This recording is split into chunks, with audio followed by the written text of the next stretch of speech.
शिव जयंतीच्या हार्दिक हार्दिक शुभेच्छा. मला सांगा, आपण कधी शिवरायांना बघितलंय का? तर नाही.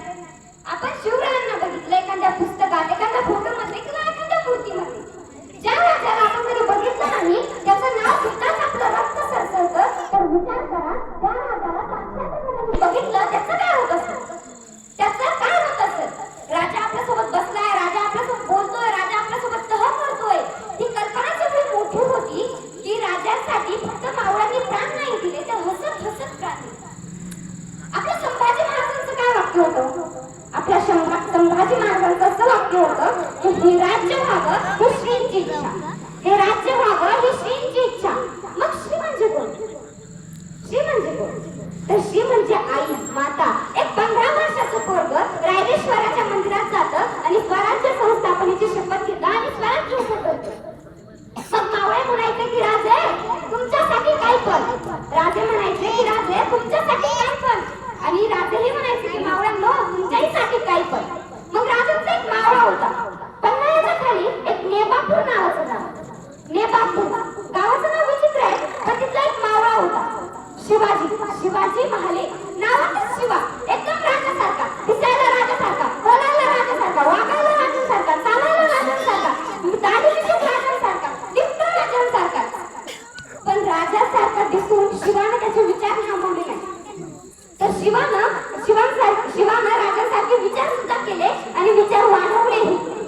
तर एकदा राजाने शिवाला बोलावलं की शिवा आमच्या भेटी करता एकदा महाराज दरबारात ये.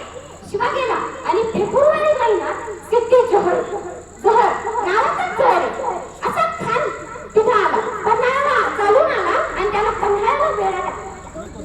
इतका कडक बंदोबस्त की मुलगीला वर जाता येत नव्हतं आणि खालीही येता येत नव्हतं. इतका कडक बंदोबस्त त्या सिद्धीने केला होता. तर तेव्हा तो सिद्धी चालून आला, वेळा टाकला. राजा आत होते. त्याचा डाव असा होता की आज त्या गडावरचं धान्य संपणार. मग तेव्हा गडावरचे मावळे मराठी सैन्य या आपोआप खाली. पण त्याला असं वाटलं, पण पोटात काही नसलं तरी पाठीचे कणे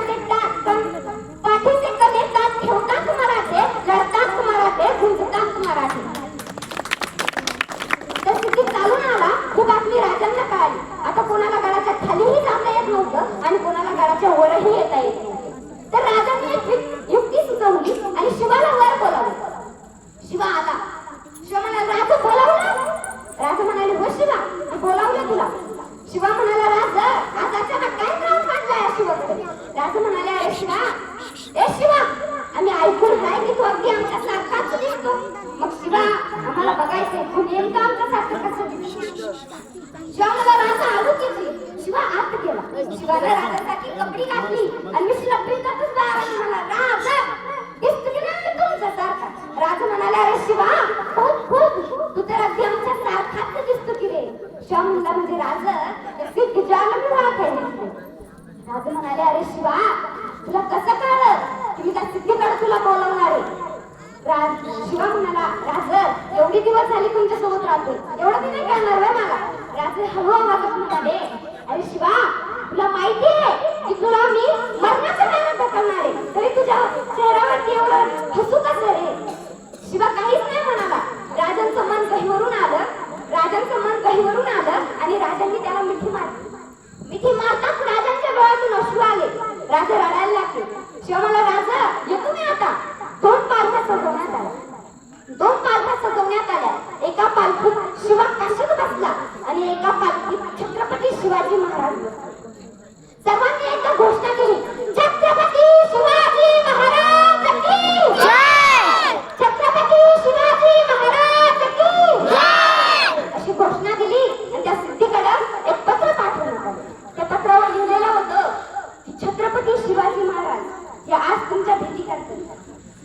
ते पत्र वाचल्यानंतर सिद्धीनं वेढा केल्याबरोबर छत्रपती शिवाजी महाराज गडाच्या मागच्या दरवाजानं विशाळगडाकडे निघून गेले आणि शिवा थेट सिद्धीकडे पोहोचला. सिद्धीने राजाला पाहताच विचारलं की तुम्हाला छत्रपती शिवाजी महाराज? शिवा म्हणाला होय मीच आहे छत्रपती शिवाजी महाराज. सिद्धीचा आणि शिवाचा असा संवाद चालू होता आणि तिथं अफजल खानाचा मुलगा फाजल खान तिथे आलेला होता. हा संवाद चालू असताना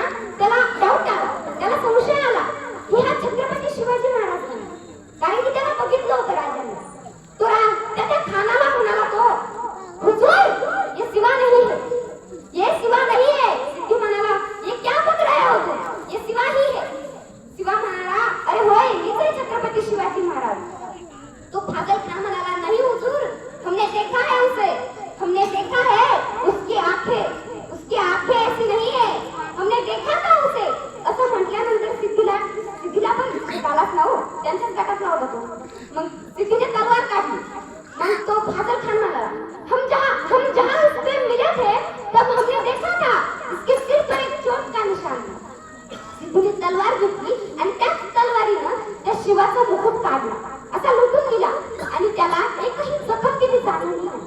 सिद्धीला काय आलं, सिद्धीला ठाऊक झाला आता हे छत्रपती शिवाजी महाराज नाही. त्याला तशीच तलवार मागं घेतली आणि चापकन शिवाच्या मानेवर टाकली. तसं शिवराम जमिनी लगत पडला आणि शिवाच्या तोंडून एक वटकी निघालं. राज, तुम्ही विचारलं होतं ना की माझ्या तोंडावर मी मरणाच्या दारात जाणार आहे तरी हसू नका. मग शिवा म्हणाला, अहो राज, मी जन्माला जरी शिवा काशीद म्हणून आलो असतो तरी मरताना छत्रपती शिवाजी महाराज म्हणून मरतोय ते भाग्य काय कमी होय हो? असं म्हटल्यानंतर शिवाच्या तोंडून एक वाफ निघाली आणि ती वाफ छत्रपती शिवाजी महाराजांपर्यंत पोहोचली. इकडे राज विशालकाडाकडे चालले होते तरी राजांच्या मनात त्या शिवाचाच विचार होता. शिवाचाच विचार होता आणि राजांच्या डोळ्यात पाणी येत होते. अरे जगाच्या पाठीवर असा एकमेव राजा ज्याच्या डोळ्यात, ज्याच्या हृदयात आपल्या मावळ्यांना भावासारखी जागा, आपल्या सैनिकाला कोण आपला भाव मानतो. तरी आपला राजा छत्रपती शिवाजी महाराज एवढे मोठे राजे होते तरी त्यांच्या मनात मावळ्यांबद्दल आपल्या भावाची भावना होती. असे आपल्या जगाच्या पाठीवरती पहिले राजे ते म्हणजे छत्रपती शिवाजी महाराज. मित्रांनो,